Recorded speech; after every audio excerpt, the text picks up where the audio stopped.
Muslims at the time of Muhammad knew there were problems in different Qurans. Muslims at the time of Abu Bakr knew there were problems in the different Qurans. Muslims at the time of Uthman knew there were problems in different Qurans. Muslims in 912 knew there were different Qurans and there were problems with them. But they were okay with that. But as the time went on, story has been changed. Quran has been perfectly preserved, dot by dot, letter by letter, sound by sound, word by word. And this has been brought up the attention of Muslims, where Mohammed Hijab interviews Sheikh Yasir Qadi and then asks him questions about the preservation of the Quran. Even though Yasir Qadi, bless him, he made to the London streets with what all he said. Of course, I would love to encourage you to go and watch the video, but you cannot watch the video because now it's gone. But he was asked about the preservation of the Quran. He expressed that the standard narrative has holes in it. He expressed that the issue of ahruf and the preservation and the qiraat and the relationships between them are very, very difficult issues. Because he knows, even though there are 40 different views regarding what is ahruf, he knows only Allah knows what ahruf is. He knows that those qiraats has nothing to do with Muhammad. It end up in the Islamic history much later than Muhammad. And he knows it's all messed up. He expresses that even the most advanced of our scholars are not able to respond to this question. And then he was pushed, even though he expressed, "Don't push me, Muhammad, I don't like it." He was pushed and he expressed that he was asked, "If I gave you the blank Musaf, what would you write?" He simply said, "Allah knows best." It is not a simple answer because he's aware actually there are different Qurans out there. He's aware that they don't have the Quran of Muhammad today. He expressed that those are the pressing questions people are poking us now. And they haven't done a good job to answer people's. Now those are the red lines. Do not cross the red lines. Yet apparently people are crossing those red lines. One of those red lines are being crossed when Mohammed Hijab simply took out this part of the video, this part of the conversation from his video by pretending it never happened. Quran has been perfectly preserved. And Sheikh Yasir Qadi kept the video for a while. As he kept the video, he received some comments under his video.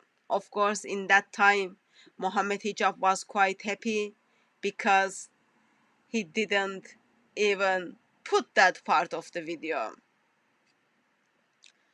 As the comments were simply expressing how it is causing Muslims to have doubt in their faith. As the comments were causing problems in Ummah, what happened was, miracle happens, of course. Yasir Qadi simply hides the comment part of comments from his YouTube channel. That means you cannot see the comments. Therefore, even though Muslims says it is causing me to have doubts, then you pretend actually no, it is not causing anyone to have any doubts or anything, because it is already caused people to have doubts. Therefore, all you do is you just pretend it never happened. First comments are being removed because they expressed the doubt in the faith of people, and then time went on, whole video is being taken out. And we've been asking Muslim missionaries at Speakers Corner regarding this, simply taking a blank mushaf and ask Muslims to write something down. You get bullied, mocked, made fun of, and they simply run away. So, it's not that I have doubts. I am confident that Quran has not been preserved. Historical account and traditional account tells us. Muhammad confirms us. Abu Bakr confirms us. Ubay bin Ka'b confirms. Ibn Masud confirms. Uthman confirms. Aisha confirms. Quran has not been perfectly preserved. Tradition and history tells me, and I'm very confident. I've got like zero doubt. I've got zero doubt on that. But Muslims are expressing their doubts. Muslims are expressing their doubts regarding preservation of the Quran. And Muslim missionaries are making videos after videos after videos to simply handle the doubts. Apparently, no one was able to give any proper answer to what are those different Arabic Qurans, what is this ahruf, what is this mess in the Quran, what kind of hole is this, black hole, Swiss cheese hole. Even you can make that as a fun, but Muslim missionaries after Muslim missionaries try to kind of justify what's happening, and finally, Mohammed Hijab decides to justify the doubts and talks about the interview which he made caused people to have doubts, and he simply answers their doubts. Yes, that's fine.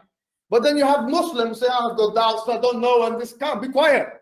Have some guts, be a man. Stop being the slave of the Orientalists.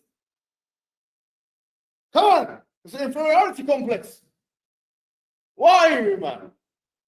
This is embarrassment. Wallahi, some people have been calling me and giving me some emails. Brother, I have doubts. What doubts, man? What embarrassment is that? Why you have doubts? Why? Why you have doubts? It's an embarrassment. You have doubts because you heard the standard narrative has holes in it. You heard that your mom, your father, your friends, your brothers, your imams, your sheikhs, and even your Muslim missionaries are lying to you. Is that causing you doubt? If that is the case, be quiet. That is the answer. That is the answer. After months, a Muslim missionary who is responding, and this is the guy apparently, who took that part of the conversation out of his channel. And now he's telling people, I am quiet. I took that part out. I am pretending it never happened. Please follow my advice. Be quiet. Be quiet. I find it is amazing. He doesn't stop there. He calls people who he calls to have doubt, calls them fools. But what's the problem? I don't understand. Why you have doubts? What kind of man are you anyway? Huh? What kind of woman are you? What kind of Muslim are you? What kind of Muslim are you? Let's be honest about the situation. Putting doubts in that one's heart and that one's mind and this one's soul. Be quiet, man. This is all in our tradition. I have doubts, brother. I've been getting emails and text message and this and that after the podcast. What I was justifying? Why? Why? Oh, holes in it. He means holes in it. He doesn't mean holes. He wouldn't mean holes in this narrative. He wouldn't mean holes in this narrative. When he said the standard narrative has holes in it, he wouldn't mean holes. Of course, he had the opportunity to just explain it. But what he did was took the video down. And what kind of Muslim you are having a doubt? You could be like me. I asked the question. I have zero doubt. Why? Because I took that part of the conversation out of the video. I didn't want you to know because I knew it will cause you doubt. And I know it is causing me doubt. What I do is I take the part out and we pretend nothing happened. What kind of Muslim are you? You are having a doubt. Why would you have a doubt? While Ubay bin Ka'b had a doubt. Why would you have a doubt while your Muslim sheikhs are having a doubt? Why would you have a doubt while Muhammad himself doubted? Why? Are you much better than? You should be much better. You should be much better. You cannot have any doubts. Look, I took the video down. I took that part out of the conversation. It never happened. What kind of people you are expressing that you have doubts? What kind of Muslim are you? Why did Sheikh Yasser Qadi say that there were holes in the standard narrative? He made a mistake by saying that. He shouldn't have said this. He was talking to me as if he should, like Yani, we were in the classroom talking about the Qur'an's views. He told me that. Yeah, he made a mistake, and the way Sheikh Yasser Qadi made a mistake, to fix that mistake is just pretending it never happened. He made a mistake. The way I, as Mohammed Hijab, I needed to fix that mistake. It was just poor choice of the words. What I did, I took that part out of my video. Why? Because I knew it is gonna cause you to have doubts. Of what he's saying, but it really angers me. Yeah, it really angers me that there are some Muslims actually losing faith. Meaning, why is everyone so hung up on what happens about Yasser Qadi? Sorry, if Yasser Qadi jumps off a cliff, we're going to jump off a cliff. If Yasser Qadi commits suicide, we're going to commit suicide. If Yasser Qadi, he did this, we're going to do that with him. And if Yasser Qadi become apostate, we're going to become apostates. There are big scholars that became disbelievers, ex-Muslims and apostates. Does that mean when those become ex-Muslims and apostates that we're going to... Religious switching is a part of human life. I'm not saying Yasser Qadi is going to fit into that. But what I'm saying is, why are people so hung up, Yani, with all due respect, about what people think? Yani, so what Yasser Qadi said, there's holes in the standard narrative, that's all I'm going to say. That's what he said. If you bring something else, what he said in his emails, and this is not my business, what he said in his emails, and what he meant is decontextualized. I'm sorry, I can't comment on that. But that's that, Yani. Khalas. You stop being like obsessed celebrity, obsessive personalities, with all due respect. Who cares what Yasser Qadi said? Why he cares so much? Why? Why? Doesn't matter what he said, to be honest, with all due respect. It angers Muslim missionaries as people email in to tell them they are losing their faith, they are expressing their doubts. It angers Muslim missionaries. After Yasser Qadri has been thrown under the bus with his statements, Muslim missionaries get angry. Why? He didn't want to get angry, therefore he took that part out of his video. He didn't want you to know. Now, as the messages, emails are coming where people are losing their faith, where people are expressing they've got doubts, all you've got to do is just pretend it was a mistake. But please don't send me email to express. You are losing your faith because the interview I did with Sheikh Yasser Qadi. Please don't send me messages that you are losing your faith, you've got doubts. Don't do that. Why? Because I can't control my emotions. I get angry. I didn't want to get angry because of that. I took the video down, half of the video down, and I pretend that interview never happened. I'm trying to now fix it, but I cannot fix it because people are losing their faith. Why? The standard narrative has holes in it. At the time of Muhammad, people had a problem with Quran, with Islam. At the time of Abu Bakr, at the time of Umar, at the time of Uthman, in 10th century. And people choose to walk away from. Yet they knew the consequences.